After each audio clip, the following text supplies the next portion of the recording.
Assalamualaikum warahmatullahi wabarakatuh. Kami di sini dari kelompok 3 akan mempresentasikan hasil kerja kelompok kami yang berjudul Metode Dokumentasi Sampel Takson atau organisme yang relevan bagi studi biosistematika dan konsep filogeni serta model-model pendekatan atau kajiannya. Kami di sini beranggotakan Nila Rizka Barirah, NIM T 2019-8123, Firnanda Hiaul Aulia, NIM T 2019-8126, Aida Mardini, NIM T 2019-8128, Sevi Maulidita Azhari Juhari, NIM T 2019-8135, Musrifa Oktaviani, NIM T 2019-8148. Hai teman-teman, nama saya Nila Rizka Barirah, NIM T 2019-8123. Dalam kajian ilmu biosistematika, yang mana sebagai mekanisme penataan makhluk hidup yang bertujuan untuk melihat gambaran keseluruhan hubungan kekerabatan dan hubungan masing-masing antar organisme, dibutuhkan sebuah metode dokumentasi pada sampel takson atau organisme. Nah, metode dokumentasi ini bertujuan untuk menjadikan sebagai referensi bagi penemuan-penemuan berikutnya. Selain itu, dengan adanya metode dokumentasi ini dapat memudahkan kita dalam mengkaji hubungan kekerabatan dari berbagai organisme. Dengan adanya dokumentasi ini juga dapat memudahkan kita dalam menganalisis kepunahan dari suatu organisme. Mengapa demikian? Karena dengan kita mengetahui sampel dari suatu organisme, maka kita dapat mengidentifikasi kekerabatan antar organisme tersebut, sehingga dapat dilihat dari urutan taksonominya. Apakah hubungan kekerabatan dari organisme tersebut masih ada atau sudah mengalami kepunahan. Contoh metode dokumentasi ini yang pertama ada herbarium. Seperti yang kita ketahui, herbarium merupakan suatu koleksi spesies tumbuhan yang diawetkan dengan data-data terkait yang digunakan sebagai keperluan penelitian ilmiah. Nah, herbarium ini memiliki dua macam. Yang pertama adalah herbarium kering dan juga herbarium basah. Herbarium kering ini merupakan koleksi tumbuhan yang dikeringkan dan disusun pada sebuah kertas yang diberikan keterangan terkait dengan spesimen tersebut. Sedangkan untuk herbarium basah merupakan awetan dari suatu hasil eksplorasi yang sudah diidentifikasi dan ditanam, namun bukan lagi di habitat aslinya. Spesimen tumbuhan yang telah diawetkan disimpan dalam suatu larutan yang dibuat dari komponen macam zat dengan komposisi yang berbeda-beda. Jadi pada herbarium basah ini tumbuhan sudah ada di dalam satu wadah seperti toples bening itu, lalu di dalamnya tumbuhan itu terdapat larutan seperti itu. Herbarium ini dapat dimanfaatkan sebagai bahan rujukan untuk mentakrifkan takson tumbuhan. Ia mempunyai holotipe untuk tumbuhan tersebut. Herbarium juga dapat digunakan sebagai bahan penelitian para ahli taksonomi maupun bunga. Nah, herbarium ini juga dapat mendukung studi ilmiah seperti survei ekologi, studi fitokimia, perhitungan kromosom, melakukan analisis perbandingan biologi, dan berperan sebagai mengungkap kajian evolusi. Jika tadi merupakan contoh dari biosistematika tumbuhan, yang selanjutnya merupakan contoh dari biosistematika hewan, yaitu taksidermi. Mungkin masih asing ya nama taksidermi ini. Nah, taksidermi ini merupakan hewan hasil pengawetan, biasanya pada golongan vertebrata yang mana kulitnya dapat dikuliti. Nah, pada pembuatan taksidermi ini, hewan dikuliti, lalu organ-organ yang ada di dalamnya dibuang dan selanjutnya dibentuk kembali seperti bentuk aslinya. Taksidermi ini dilakukan pada hewan yang berukuran relatif besar. seperti reptil, aves, amfibi, dan juga mamalia. Taksidermi ini dapat digunakan sebagai media pembelajaran biologi serta dapat dijadikan hiasan. Taksidermi ini merupakan pengetahuan tentang skinning atau pengulitan, preserving atau pengawetan kulit, surfing atau pembentukan, dan muting atau offset atau pajangan, yang dimana penyimpanan sesuai kondisi makhluk hidup.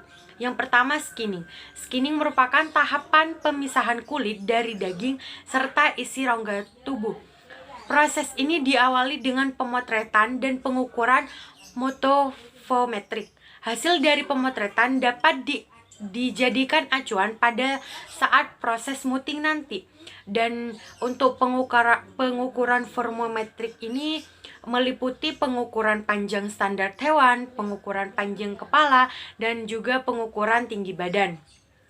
Data hasil pengukuran fotometrik ini dapat dijadikan pedoman dalam pembuatan manekin nanti atau badan tiruan. Yang kedua adalah preserving, dimana setelah kulit bersih kemudian direndam menggunakan larutan pengawet. Larutan ini biasanya menggunakan cairan spiritus atau boraks atau lisol. Yang ketiga adalah sous-vide. Setelah direndam, kulit ini diangin-anginkan. Pengeringan kulit ini dilakukan dengan cara menggantungkan kulitnya dengan posisi kepala ada di bawah. Selanjutnya, setelah kulit itu kering, maka kulit tersebut diisi menggunakan manekin yang sudah dibuat sebelumnya.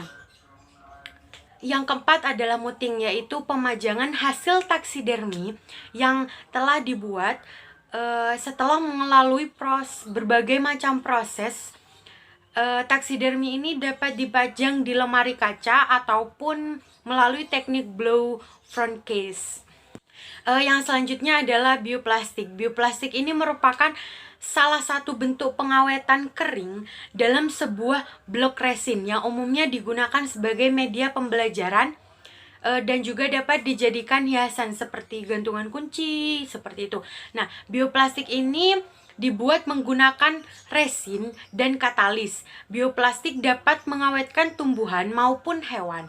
Awetan ini merupakan awetan kering. Spesimen diawetkan berada di dalam plastik sehingga tidak akan mudah rusak serta tidak dapat diraba atau dipegang.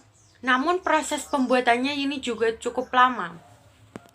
Selanjutnya adalah insektarium. Nah, insektarium ini merupakan hewan awetan, hewan serangga dengan bahan pengawet alkohol 96% dan formalin 50% yang dikemas dalam bentuk koleksi media pembelajaran. Proses pembuatan insektarium melalui berbagai macam tahapan, yaitu pembiusan, penggunaan alkohol sebagai bahan awetan, dan proses pengeringan. Pengeringan yang baik menghasilkan insektarium yang dapat bertahan cukup lama. Hal ini juga tergantung struktur tubuh dan jenis serangga yang diawetkan. Nah, pada insektarium ini hewannya dapat diraba, dapat dilihat bentuknya. Berbeda dengan yang pengawetan sebelumnya yang di bioplastik. Seperti itu. Kalau yang di bioplastik itu kan hewannya ada di dalam resin sehingga tidak dapat diraba. Kalau yang insektarium ini kita dapat memegang hewan tersebut. Jadi kita tahu bentuk aslinya seperti apa, seperti itu. Hai, perkenalkan nama saya Aida Mardini dengan NIM T20198128 dari kelompok 3 Biosistematika Hewan kelas Biologi 4. Baik, metode dokumentasi pada kajian biosistematika yang selanjutnya yaitu bisa melalui genbank. Genbank sendiri merupakan database komprehensif yang berisi urutan nukleotida untuk umum untuk kurang lebih dari 400.000 spesies yang dideskripsikan secara formal.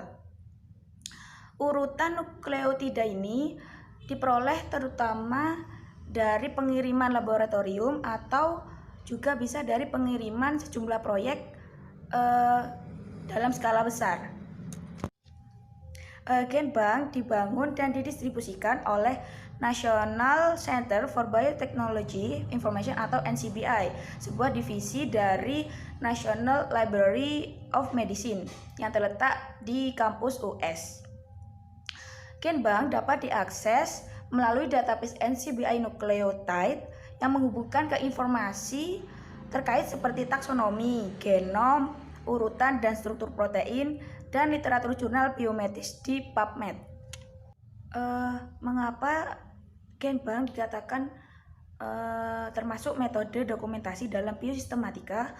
Karena Genbank merupakan salah satu metode dokumentasi sampel dari suatu spesies atau organisme yang dimana di dalamnya menyimpan sejumlah informasi data secara genetis atau materi genetik. Nah, di dalam materi genetik inilah yang akan dijadikan sebagai tinjauan atau referensi bagi para peneliti untuk melihat atau mengklasifikasikan sejauh mana kekerabatan suatu organisme. Informasi genetik yang tersimpan pada Genbank itu terdiri dari urutan nukleotida, lalu urutan protein, dan lain sebagainya. Dengan mengetahui urutan-urutan materi tersebut, dapat diklasifikasikan dengan mudah bahwa mana saja organisme yang memiliki kekerabatan paling dekat atau sebaliknya. NCBI menawarkan program yang bernama BLAST atau Basic Local Alignment Search Tool, di mana pada BLAST ini digunakan untuk mendeteksi kesamaan antara urutan query dan urutan basic data.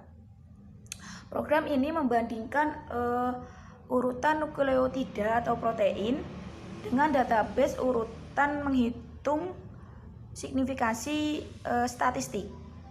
Jadi, sekuen yang diperoleh dari hasil penelitian di laboratorium dapat dianalisis dengan data serupa yang telah dipublikasikan sebelumnya pada Genbank. BLAST sendiri memiliki beberapa program. Yang pertama yaitu bernama Nucleotide BLAST yang digunakan untuk menerjemahkan urutan nukleotida dengan nukleotida. Yang kedua yaitu BLAST-TX, yaitu untuk menerjemahkan urutan nukleotida dengan protein. Yang ketiga yaitu T-BLAST-TN untuk menerjemahkan urutan protein dengan nukleotida, dan yang terakhir yaitu protein BLAST, di mana untuk menerjemahkan protein dengan protein. Untuk melakukan analisa NCBI terutama pada program BLAST dapat diakses melalui laman yang bernama www.ncbi.nlm.nih.gov/blast, di mana pada aplikasi tersebut kita dapat memilih program yang mana yang akan digunakan dalam pengklasifikasian yang akan kita gunakan. Baik, untuk membuka atau melakukan identifikasi pada BLAST cukup mudah. Yang pertama yaitu buka halaman web untuk aplikasi BLAST sendiri, yaitu pada http://www.ncbi.nlm.nih.gov/blast. Lalu setelah terbuka, pilih program mana yang akan digunakan. Contohnya kita akan menerjemahkan urutan antar nukleotida, maka gunakan program Nucleotide BLAST. Selanjutnya masukkan data atau sekuen DNA dari spesies yang kita akan uji untuk uji kemiripannya. Setelah itu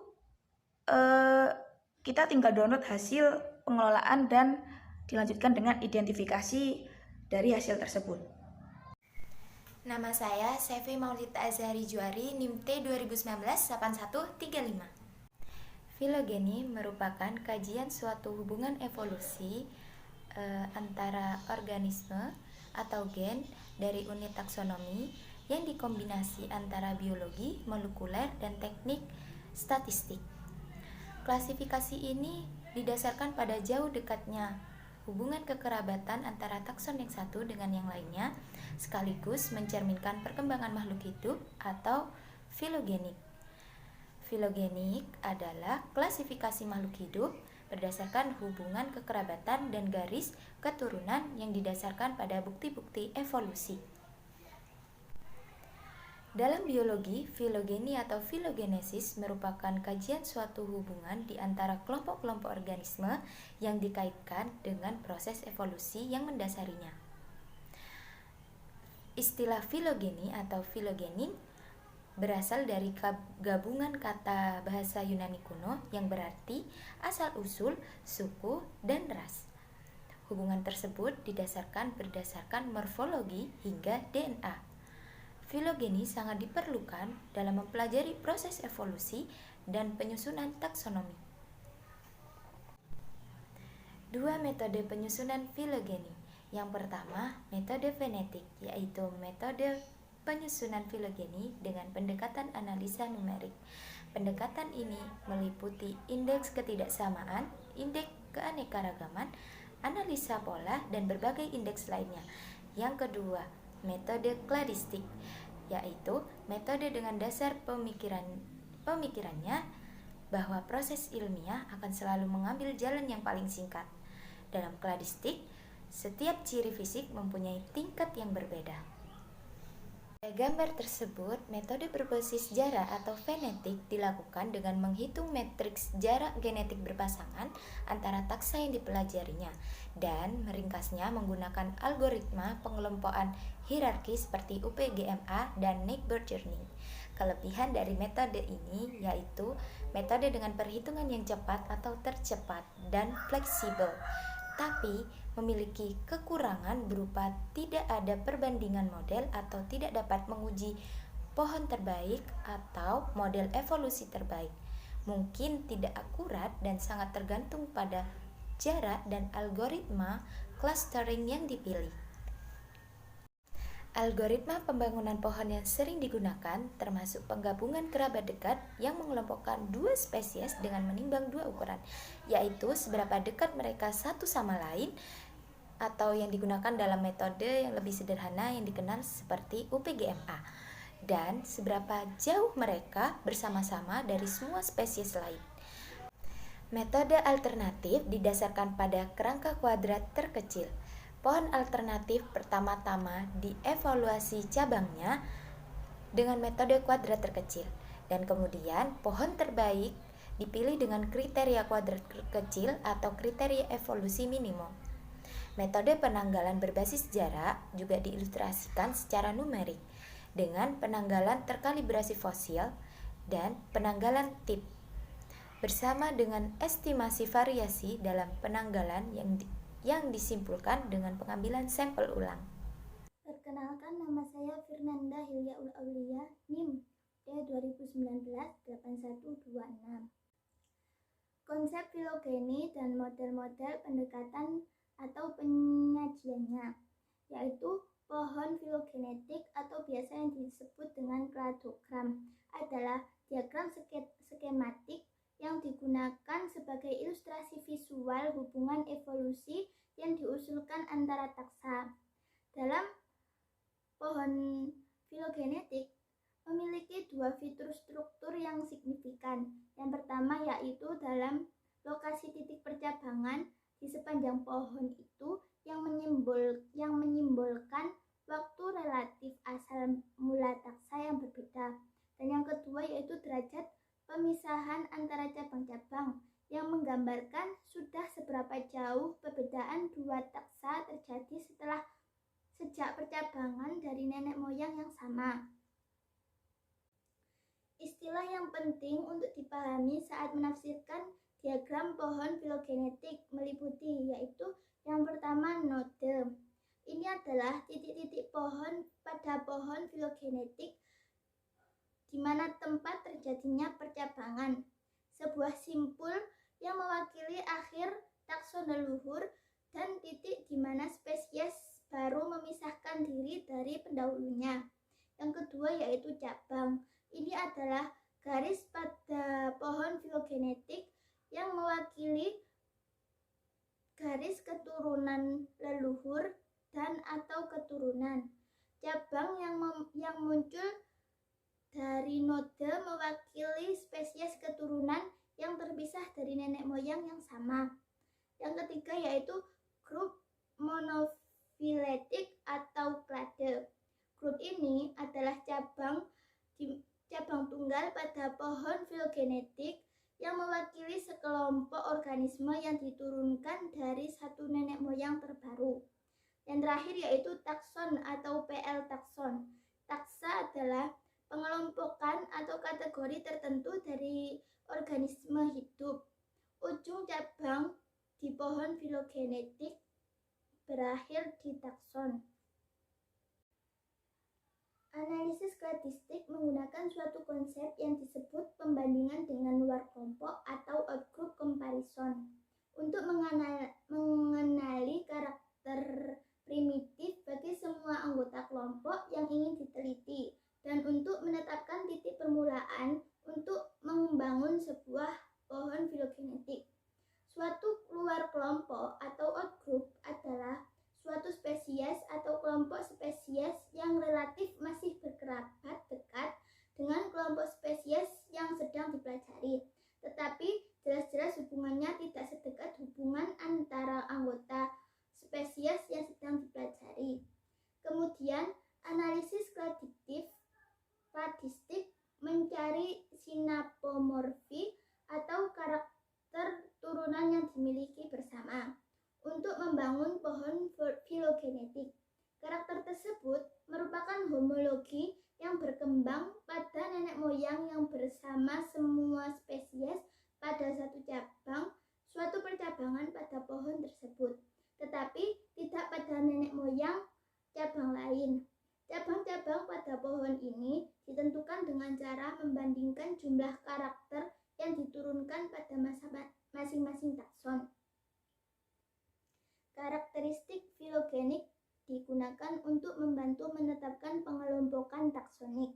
Organisasi taksonomi kehidupan mengklasifikasikan organisme menjadi 3 domain. Yang pertama yaitu Archaea. Domain ini mencakup organisme prokariotik yang berbeda dari bakteri dalam komposisi membran dan RNA. Yang kedua yaitu bakteri. Domain ini mencakup organisme prokariotik dengan komposisi dinding sel dan jenis RNA yang unik. Dan yang ketiga yaitu eukariotik. Domain ini mencakup eukariota atau organisme dengan inti sejati. Organisme eukariotik termasuk tumbuhan, hewan, protista, dan jamur. Nama saya Musrifah Oktaviani, NIM T 2019-8148. Selanjutnya yakni kelebihan dan kekurangan fenetik dan filogenetik. Kelebihan dan kekurangan fenetik yaitu fenetik merupakan salah satu pendekatan yang dapat digunakan untuk menentukan kekerabatan suatu tumbuhan yang didasarkan pada kesamaan karakter atau ciri morfologinya. Kelebihannya, menurut John dan Harrison, fenetik dapat dijabarkan sebagai hubungan yang disusun oleh seluruh kesamaan. Berdasarkan pada seluruh karakter yang ada, para pengikut fenetik berpendapat bahwa semakin besar kesamaan yang dimiliki, maka akan semakin dekat hubungan kekerabatannya. Kekurangannya pada klasifikasi yang seharusnya akan lebih kuat bila dalam pengklasifikasiannya tidak hanya didasari oleh beberapa karakter saja yang secara subjektif mempunyai nilai penting bagi ahli taksonomi, tetapi lebih kepada derajat persamaan secara keseluruhan dari spesies berdasarkan sebanyak mungkin. Kelebihan dan kekurangan filogenetik. Filogenetik merupakan metode yang digunakan dalam mengevaluasi sistematika yang diharapkan mampu menjelaskan keanekaragaman organisme serta hubungan kekerabatan yang digambarkan dalam sebuah klad atau filogram. Kelebihan filogenetik di mana mampu mengkombinasikan teknik biologi molekular atau data genetik dan karakter morfologi. Selain itu, filogenetik memiliki konsep bahwa seluruh organisme yang saat ini ada memiliki hubungan kekerabatan satu sama lain dan diturunkan dari satu nenek moyang yang sama dengan jumlah variasi yang bersifat tidak terbatas. Nah, Sekian dari kelompok kami. Apabila ada salah kata dari awal sampai akhir dalam menyampaikan materi, mohon maaf yang sebesar-besarnya. Wabillahi taufiq wal hidayah. Wassalamualaikum warahmatullahi wabarakatuh.